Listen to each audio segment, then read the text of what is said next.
play in week 17 of the season. We'll have Ravens-Jags next Sunday night. Prescott begins the fourth quarter to Ferguson, and that one will not go anywhere. Bradley Roby with the tackle. Just to go back to Gilmore for 1 minute, I knew this stat was in here somewhere. I was digging around for it here. You've got a million facts. I do. Yes, you do. And I don't make any of them up. But A.J. Brown this year has more yards after he makes the catch than any receiver in the NFL. And so far, they have just done a number on him. They have not given him those catch and run plays. Big play for the Eagles defense here. It's a free one for Prescott. They're offsides, and Dak's going to fling it, and it's going to be incomplete. Sidney Brown went up to the top to try to bring it down, but Dak knew he had a free one with the offside. So tighten it up to third and about 4. Offside. Defense, number 98. 5-yard penalty. Third down. Jalen Carter had the touchdown, the only touchdown of the game for the Eagles in the third quarter. Just a flinch, and there's the snap count, right? I mean, that is something. It's amazing that they work on that snap count. Even the coaches, when they leave a meeting, they do a snap count to practice it, and there's not a player in sight.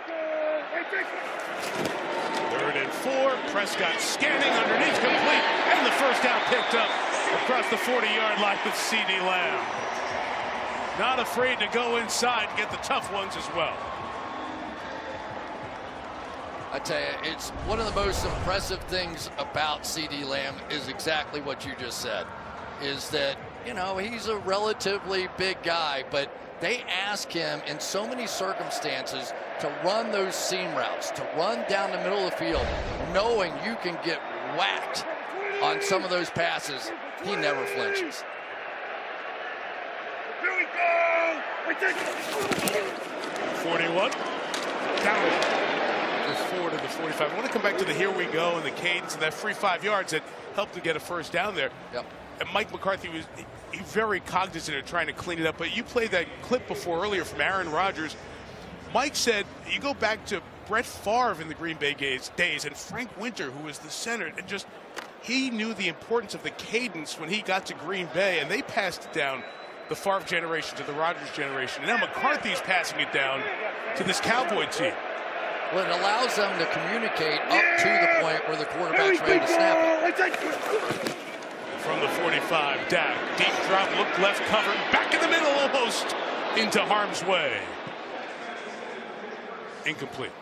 Well, you know, one of the other parts of that West Coast offense is that these quarterbacks, when they hit that back foot, the ball is out. So they're trying to go 1, 2, and the ball is gone. There's almost no way to get pressure on these guys because they're reading those two, and the great ones now can make it look so easy. Dak Prescott was telling us he's watching other quarterbacks on television now going, yeah, I can't believe you can play the position without doing it like this.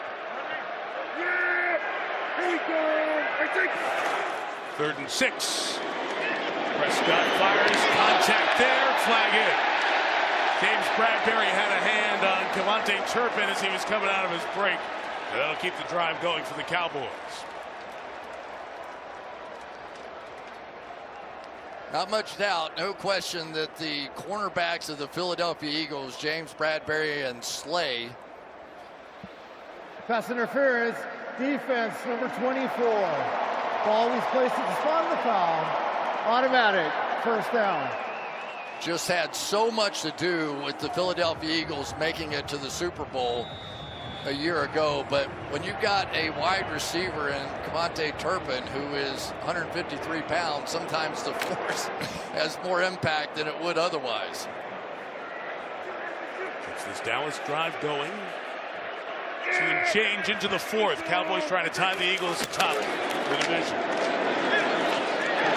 Pollard to snake inside there for 2 or 3 yards. So when we see Dak before the Giants game week 1, he's talking about this footwork and trying to time it up. And then before the San Francisco game, now it's like he's preaching to us. Almost like you guys should try this, really. It's almost like somebody learning a language and then learning how to speak it fluently. Yeah, and he was like selling us something, Right. wasn't it? Yeah. It was unusual, and like, guys, I can't believe it's taken me. I played football all these years, and it's taken me this long to figure out everything I was doing was wrong. And now all you got to do is go 1-2, and then you take off and run. And it was like he had just cracked the code on the game itself. Timing the footwork to where to throw it. Great leap by Ferguson. First down, Dallas.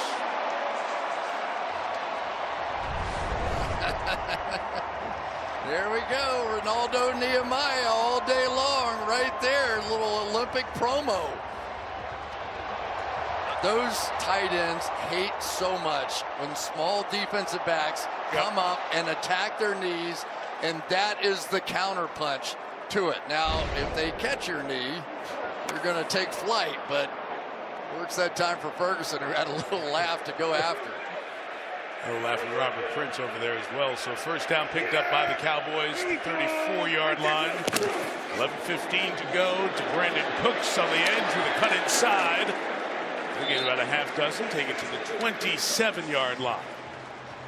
You ever seen a guy like Brandon Cooks, a guy that has 4.3 speed? Everybody wants that, right? He has over 1,000 yards several times during the course of his career. And yet he keeps changing teams. He keeps going. Yeah, you keep going from team to team.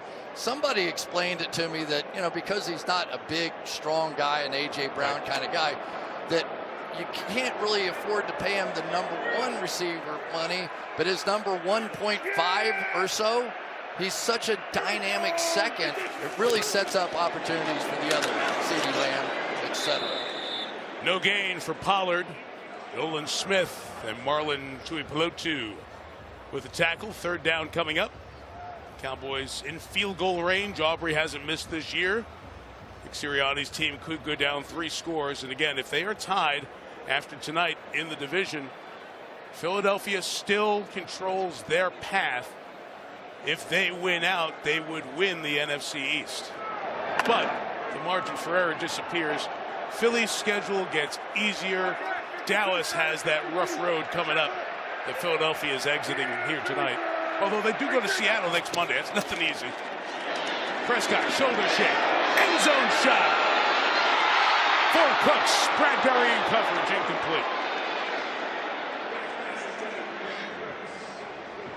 It almost should have been an automatic pass interference that time for Brandon Cooks. If he jumps right back through Bradbury there, he's going to get the call. I think he was so focused on the ball itself, he thought he was going to catch it. He passed up the opportunity, if you will, to draw the foul. So it'll bring up fourth down and a 45-yard field goal attempt from Aubrey. Good from 60, good from 59. That's mere boring. 3 for 3 tonight. 29 for 29. Hooker with the ankle and Lewis with dehydration. They both just came back out onto the field, and they are probable. Okay, Melissa, thanks for the updates there. We'll keep an eye out as Juergens does come back as well just to start this drive. So it's good news all the way across the board that Hankins' injury could be impactful for Dallas here down the line. Hurts to the air. 31-yard line. A.J. Brown will take it out of bounds with a gain of 6.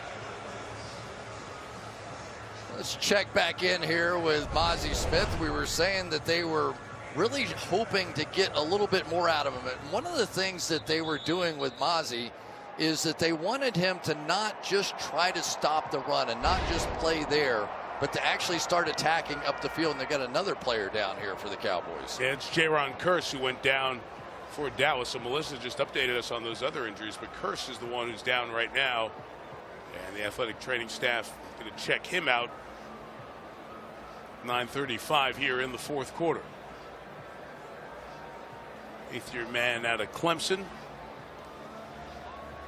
It's getting to be that time of year, isn't it, where people always want to know who you picking for the Super Bowl. Who do you like?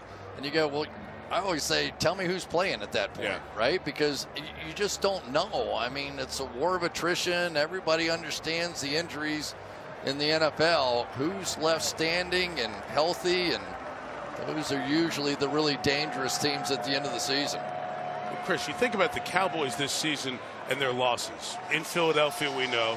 San Francisco, the game we had by 32. There are other losses to Arizona early in the year. It's when Arizona didn't have Kyler Murray. They were just figuring things out. Josh Dobbs was their quarterback, right? And you go, how did they lose to Arizona? Well, they were without 3 starting offensive linemen that game, right? And that changes everything for a team like this. And that could be the difference in winning the division or not, and a 1 or 2 seed. 31 Hurts. Complete to Smith to the 41-yard line, 42-yard line for the Heisman Trophy winner from 2020. That's Brian Johnson. He is the Eagles offensive coordinator and tied to both of the quarterbacks here. Obviously impactful, not just as the offensive coordinator of Jalen Hurts, but a long relationship with Jalen and knowing him. And he was with Dak Prescott in Dak's final 2 years at Mississippi State. So both quarterbacks know and praise the 36-year-old Brian Johnson.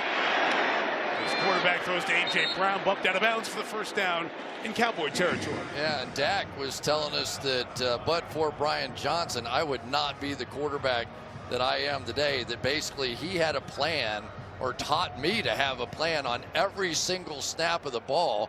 And so you're seeing some of that play out in Dallas and some of that play out in Philadelphia. He was a high school star in Baytown, Texas, at Robert E. Lee High School. And 47, Hurts to Brown again. Mark forward progress up at the 43-yard line. As a matter of fact, when Johnson was at Mississippi State, obviously we talking about Dak Prescott being there, he tried to recruit Jalen Hurts to Mississippi State and then tried to bring him to Florida as a transfer when he was leaving Alabama. Jalen went to Oklahoma, ended up hooking up with C.D. Lamb for a magical season there. Finished runner-up in the Heisman, and now he's an Eagle. Gainwell the carry, hit hard by Donovan Wilson. He's propelling himself forward. It's one shy of the first down. What was kind of interesting was Jalen Hurts was talking about how much he learned in the year after Tua replaced him at Alabama and was able to step back. Here we go, another push here. Low man wins with that offensive push. There is a flag down on this one from the side. And again, the alignment of the players and offsides being called has been emphasized even more with this play. Offside, offense. Left guard was lined up beyond the ball. 5-yard penalty, 3rd down. It was interesting. The call that'll be talked about the most coming up tomorrow in conversation of sports will be the offside that was called in the Kansas City Buffalo game. And I thought on the halftime show, Terry made a great point about the offsides calls. That neutral zone area where they look for to see if the helmets are in that neutral zone area and thus offside. That's what they got Philadelphia for there. It was pretty close, to be honest. It was interesting. In any case, it's backed up to 3rd and 6.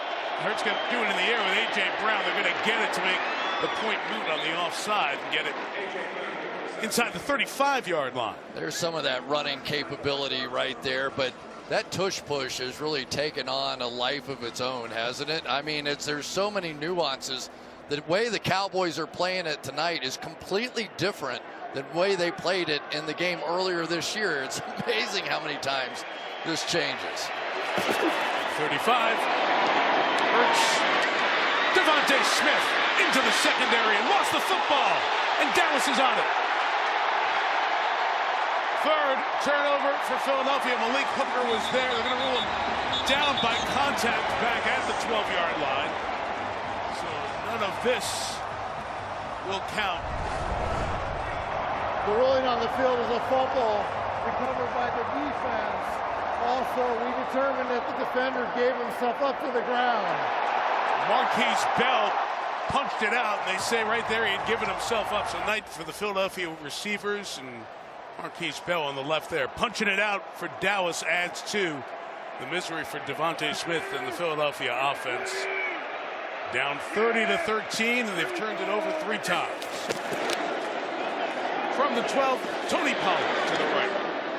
No gain. Nick Morrow with the tackle. Story of the game tonight, you win with 3 superstar players all season long, and yet it has been 3 turnovers by those stars in plus territory, in Cowboys territory, in scoring territory. Jalen Hurts, A.J. Brown, Devontae Smith all had chances tonight, and the turnovers really has been the difference in this one. And those 2 looks in the back end from the receivers say it all.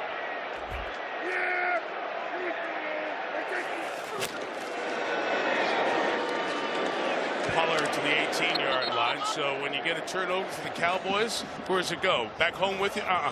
Goes into the turnover cage. This is at the Dallas facility. There's one from the Sunday night game at MetLife Week 1. Throw them all in there. Chris, it fits in Dan Quinn. When we've covered him over the years in Atlanta, he always talked about a brotherhood of everybody being together, and that's the defensive brotherhood. The balls don't go home. They go into the turnover cage until the end of the year. And that guy is going to take that cage with a head coaching job somewhere next year, right? There's almost no way with the job that he's done that he's not a head coach in this league next year. 3rd and 5, pressure from the edge. What a throw! What a grab! Prescott, Michael Gallup.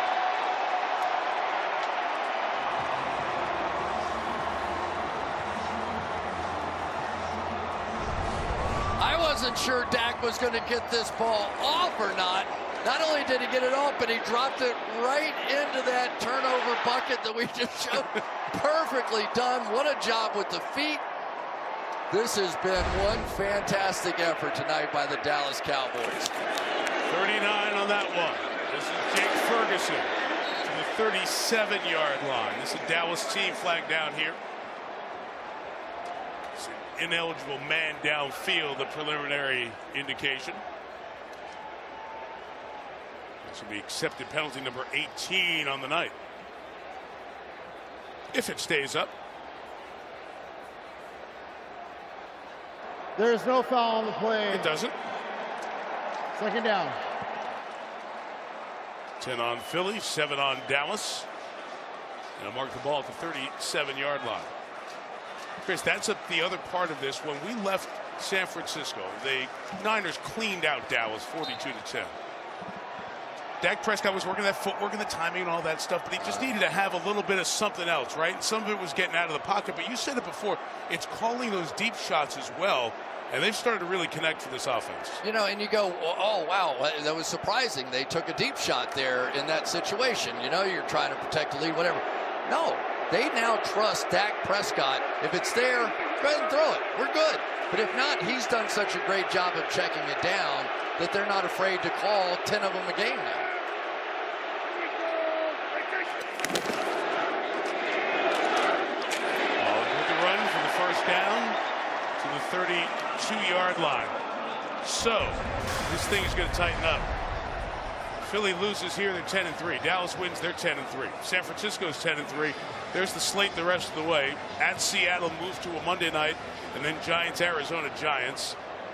Niners go Cardinals, Baltimore on Christmas night, at Washington, and then close with the Rams. There's the Detroit schedule. Denver on a Saturday night, Minnesota on the road, here on a Saturday against Dallas, and then Minnesota to close. Lions going in the wrong direction and a tough schedule down the stretch. And you see how it gets difficult for Dallas. So I'll look to Chris and he'll tell you who's going to win them. No. Game of 2. For Pollard. It's gotten a lot more interesting here in the last 48 hours. It has. And Dallas, you know what my question was coming in here. Yep. Was this real or not, right? Because there's a case I can make that says, well, Mike McCarthy took over for Kellen Moore and he installed this new way of doing things, right? And it was going to take courage, first of all, to make that bold a move. I mean, basically, Mike McCarthy took all the chips and shoved them right to the middle of the table and said, I'm going to do this. I'm going to fix this thing. And it takes time to redevelop a quarterback. And so, but if it is really working and what we've seen over the last month is real, then the Dallas Cowboys now are a very dangerous team, not just for what they're doing on the offensive side, but what they're doing turning the football over on the defensive side as well. You always look for those teams Give me the teams that are good on offense and good on defense, and great expectations tend to follow. Minute warning here in Arlington. Dallas on top of Philadelphia, 30-13. Cowboys move to 10-3. The Eagles will drop back-to-back games to San Francisco and Dallas, and the race will be on for a terrific final month of the season. All buys are done. Now the final four after tomorrow night for each team. Prescott chased him. Hassan Reddick's going to get him for the second time tonight as Reddick brings him down.